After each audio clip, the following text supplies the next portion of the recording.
Hey, good morning, good afternoon, good evening, wherever you are. It's Tony from Safe Haven. Again, I'm recording in my car because that's what I do. Before we begin, go ahead and click like, subscribe if you haven't already.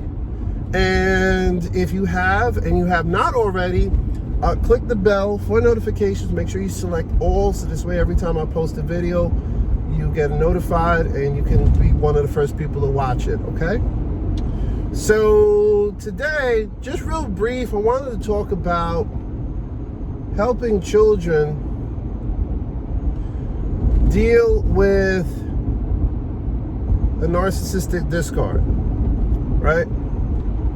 Now, nobody makes, well, hopefully, most people don't make kids with people in the understanding that they're going to break up, right? Now, if you're with a narcissist or you were with a narcissist and, you know, they decided to just ditch you and the family and be off on their own with the new person, the new supply, the new lover, etc. and so forth,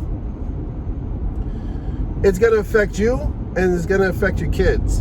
And what happens is you now are responsible to deal with the emotional trauma, not only of yourself, but also of your little ones.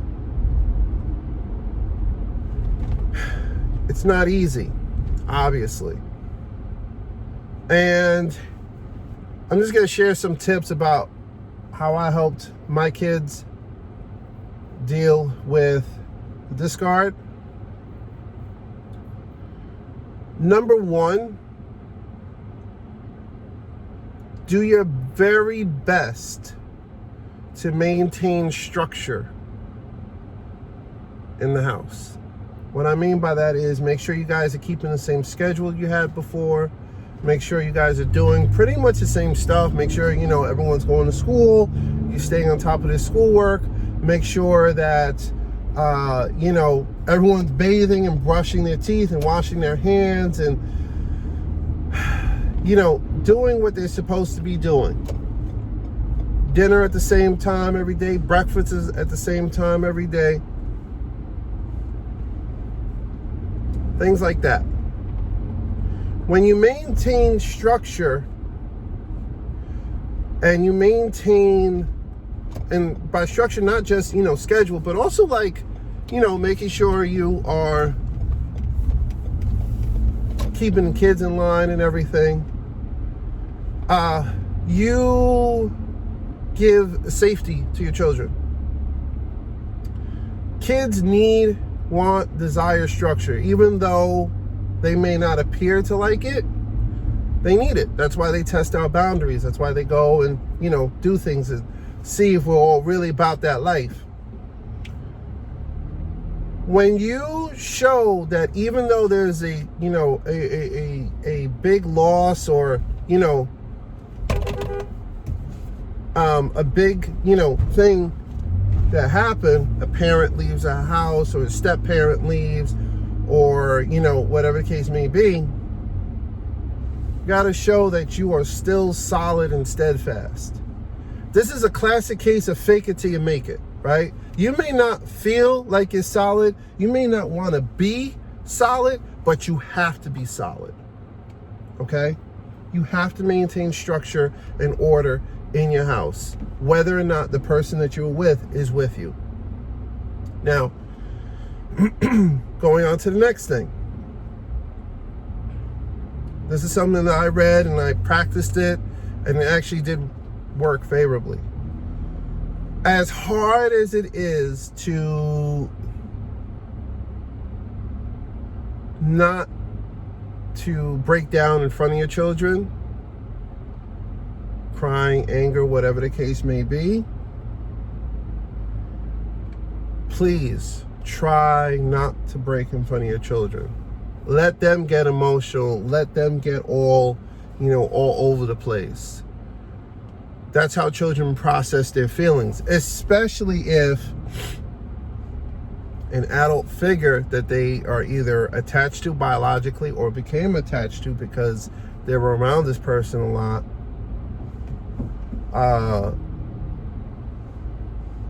decides to up and leave, their world is in chaos. They're trying to make sense of it. Some of the, sometimes kids blame themselves. Sometimes kids blame you. Sometimes kids, they just don't get it. They don't understand. Children do not understand most of the time why parents split up, right? Until either they're older or, a lot of times it's hard. It's hard for them to connect the dots. And frankly, it's an adult situation. It requires a certain level of thinking that children don't possess. They just will act out, right? Because that's how they process their emotions. So you have to be solid. It goes back to the first one. The second one, be solid. I know it's tough. And I know I'll probably get some heat in the comments like, oh, are you telling us to mask our emotions? Are you telling us to... Look, I'm just speaking from experience. When you do break down, because you're going to, and you have to, doesn't matter if you're a man or woman, doesn't matter which end of the discard that you're on, whether you're the one who had to do it because you knew that this person was not going to get better, or they dumped you because they wanted to be off with the new supply.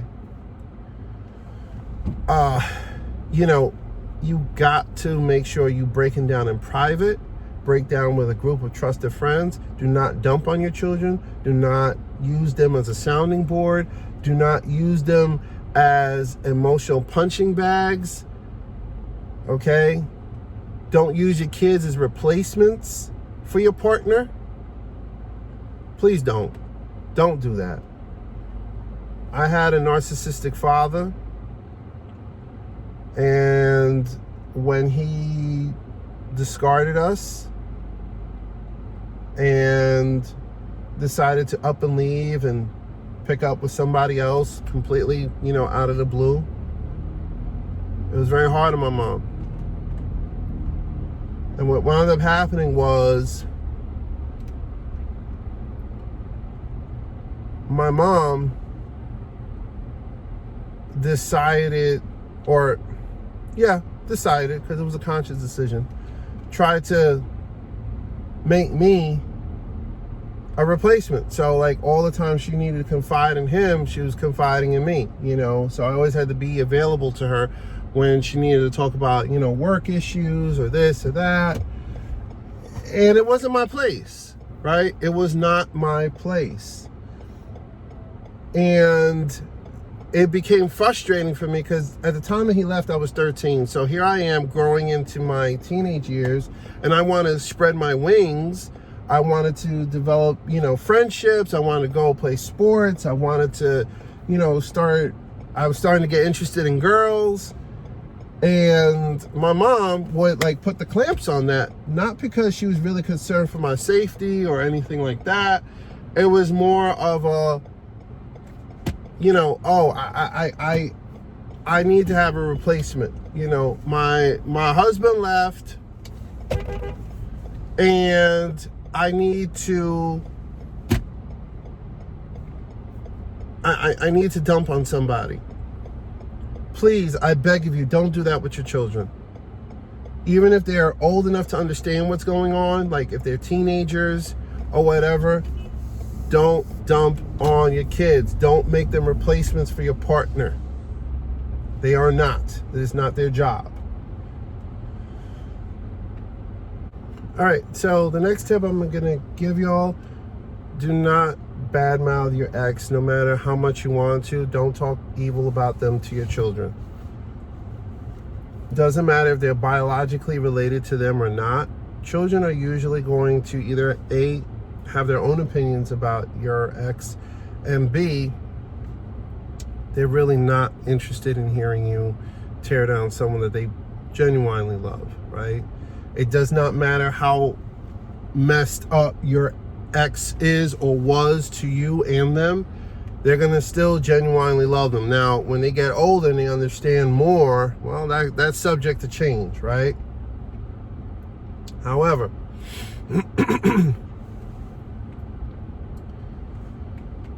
you do not do anybody any favors by bad mouthing your ex to your children. All right.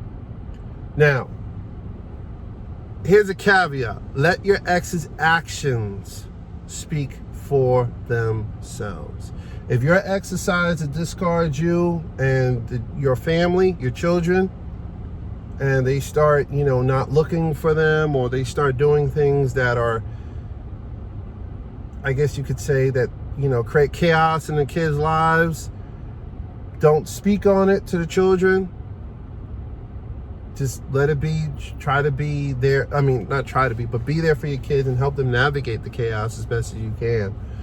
But don't say, well, this is because of your daddy or because of your mommy or because of so-and-so. Like, don't do that, okay? It creates bitterness. It creates more harm than good, believe it or not. I know you may be willing to, or, you may think that's the best idea to, speak ill of them, but it's not going to help anybody in the healing process, okay? The next tip is do the best you can to get yourself into therapy at least first, and then look for resources to get your children into therapy, or at least get school counselor involved or whatever the case may be. Now, before the grand apocalypse of COVID-19 and schools are open, I was able to involve school counselors with my kids who would come and, take them and sit them down for 30 to 45 minutes a week and just check in with them and help them. And also gave me resources that said, hey, look, if you're having some issues or you're noticing some stuff, here's some free programs, or here's some, here's a family counselor or therapist or whatever that we could, that you can call and use, and this, that, and the third. Plug into them right now. After COVID-19, I'm not sure, how that's going to work, but do some research. There are programs in every state that help families, help them heal up from, loss and things like that. So look into that. But notice I said, get yourself into therapy first. Again, BetterHelp, Talkspace for telemedicine. Check with your insurance if you have it. See what options you have. It's always good to have a therapist is not an end-all be-all, and it in no way is a cure-all for everything. However, having a therapist, a licensed therapist, help you unpack your emotions will go a very long way in helping you to be the best kind of parent you can be under the circumstances. What happens is, and the reason why I say get therapy for yourself first is, it's sort of like when you're in an airplane and it's going down. They tell you put on your oxygen mask first, then put it on your kids, right? Your kids are not going to be helped if you're not helping yourself first. You have to make yourself a priority, okay? Especially now, because I guarantee you did not make yourself a priority, which is why you got used and abused by the narcissist, okay? Make yourself the priority. Get yourself the help you need. Get healed up, or get the process started of healing up, and then you can be in a position to help your children, okay? So I hope that helps you guys. I had some other tips. I'm kind of free balling here. I didn't write anything down. I just felt like it needed to be said, and people needed to have this conversation about what we can do to help children heal up. It's not fun seeing this. Here's another tip that I learned. Please don't second guess yourself or blame yourself for the fact that your narc discarded your family. Narcs don't give a doggone crap about how their actions affect you and affect the children that are with you or that they had with you. Their primary goal and their primary focus and their prime directive is to look out for their own happiness, whatever that means. So if that means that they hurt you and hurt the children, or they throw your life into chaos because of their actions, please understand they do not give a crap. And please understand that no matter what you do, no matter how loving you are, no matter how faithful you are, no matter how much you are willing to be there for you and your family and for them, if their happiness is jeopardized, their sense of ego is threatened, they're just going to do and operate in their own best interest. Does not matter about how you feel, doesn't matter about the kids. So please keep that in mind. And yes, that's very, very upsetting. Okay? That's very upsetting to know that at the end of the day, they just don't care about y'all. You were fuel. Your children are and were fuel for them. If you have kids from a prior relationship and you brought them into the relationship with you and your narc, guess what? Your kids were fuel too. And keep this in mind as well. Be mindful. This is something I learned the hard way. How your partner treats your kids is indicative of where they are. Okay? Raising somebody else's kids or being part of somebody else's kids' lives is not easy by a long shot. Don't let these Hollywood movies and TV shows fool you. Brady Bunch was a comedy show. Half hour, little issue happens and it gets solved. That's not real life. However, narcs will love up on your children and pretend to be there and act like they're all about your kids and they're there for you, etc. As long as they are getting reactions and resources. Perception fuel, as Narcologics Unscripted said it. They'll post you guys on the gram. They'll talk about how much they love being a step parent or how much they love being a parent, etc. and so forth. Perception fuel. That's all it is. To get people to be like, wow, you're such an awesome person, and wow, I'm amazed, beautiful family, etc. and so forth. The moment life gets hard, the moment they have the first disagreement with whatever, with your child or children, the moment you step in and say, hey, that wasn't cool what you said or what you did with my kids, that's it. They check out. And they're already looking for your replacement. And they're already looking for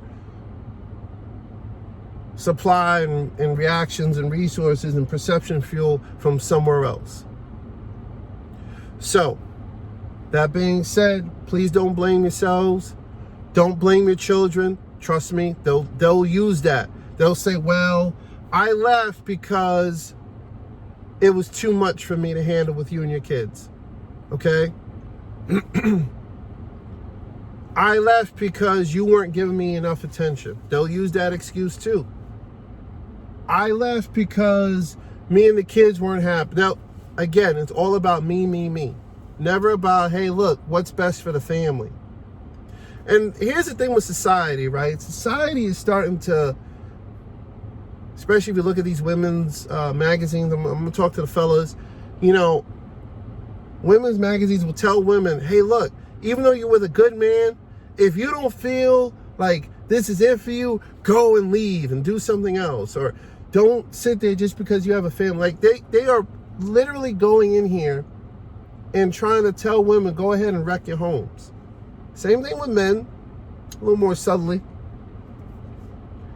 And you got to understand, the foundation of a good society is the family unit. When the family is strong, society itself is strong. When the family is broken apart, society itself crumbles, right? So you're having an increase of narcissistic activity. You're seeing an increase of broken homes, broken marriages, broken families. And look at society. It's crumbling around you. Look at where we are. We are fat. We are overweight. We are sleep deprived. We have a pandemic that we're not really actually handling. We're just learning to live with it. Look at our world today. It's falling apart. Okay? That's a little tangent. I just wanted to share that with y'all. But getting back to it, please keep growing, keep going. In life, you're either going through it or growing through it. Don't give up. It is painful. I'll probably do another follow-up video to this. But when you're dealing with children, please do everything you can to help them. Help yourselves, love yourselves, and do everything you can to get them around healthy, positive people. With that being said, y'all have a great Wednesday. Ciao.